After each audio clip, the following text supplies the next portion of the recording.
Check out this flooring. I absolutely love it. And I didn't think I would because I like hardwood floors more than I would like a laminate or a vinyl. It's a rental, so we needed something that would hold up a little bit better, and I absolutely love how it turned out. We chose to go with laminate. I have it in the kitchen, so there is a chance of water damage from a leaking dishwasher or just use. The flooring people swore up and down about this product. So I took one piece home with me, sawed it in half, and soaked it in water for a few days, and it passed the test. There was minimal swelling and no other issues.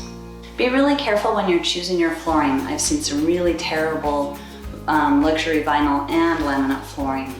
Do some testing on this. When we painted everything here, there was some paint that got on the flooring and it stayed there for 3 days.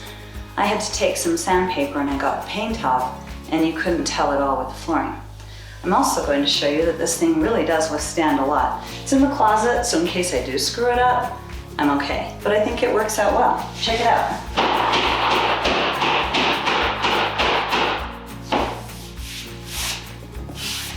It doesn't damage it at all, which is a little bit crazy. I want to talk to you about a few details if you are going to be installing your own flooring or if you're going to hire it out. The baseboard's a big one. You can take off all the baseboard and just reinstall it if you like it. The second option, which I always do, is take all that old 1990s stuff and put something nice and new in. It's a pain, but it's so worth it. The third option, which a lot of installers do just out of ease and convenience, is quarter round. I really have an issue with quarter round. It's just slapdash and it doesn't look like you've really spent the time to make it perfect. They'll just keep the molding on and then they install quarter round all around the baseboards. A lot of installers are going to say that you need to have quarter round around your cabinets, and it's not so. They're going to do a little pushback on you, so you have to hold your ground. You remove the kick plate here, take it off, they install everything, and then you put it back in. The only issue with that is you will have to rip the kick plate down a little bit so it can reinstall, because usually your flooring's a little higher than what you had removed. But it really makes for a way better kitchen.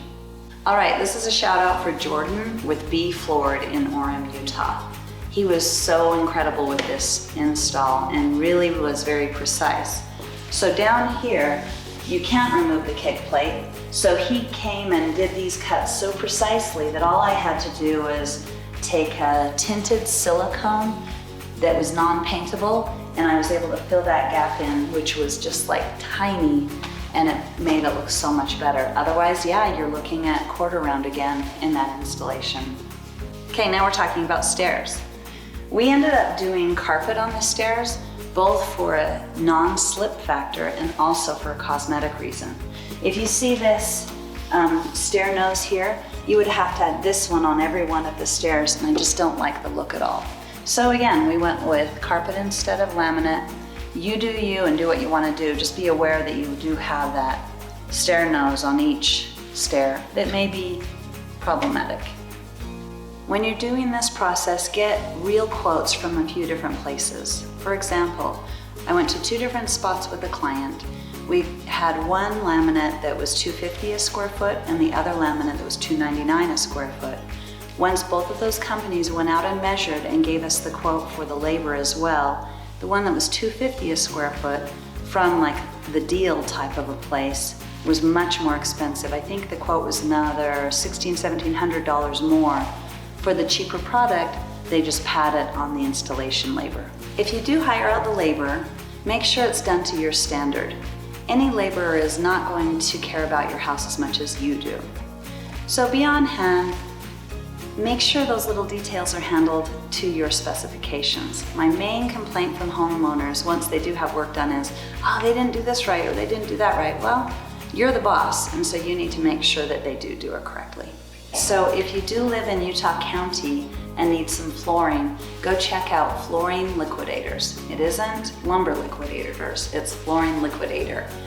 They've been supplying me with carpet and laminates for the last 16 years or so, and they always come in about 2/3 the price of other quotes that I get. And I do get other quotes, and I am a little cheap. And a shout out to Be Floored. can't say how awesome it was to work with Jordan and have him install this flooring. It was amazing.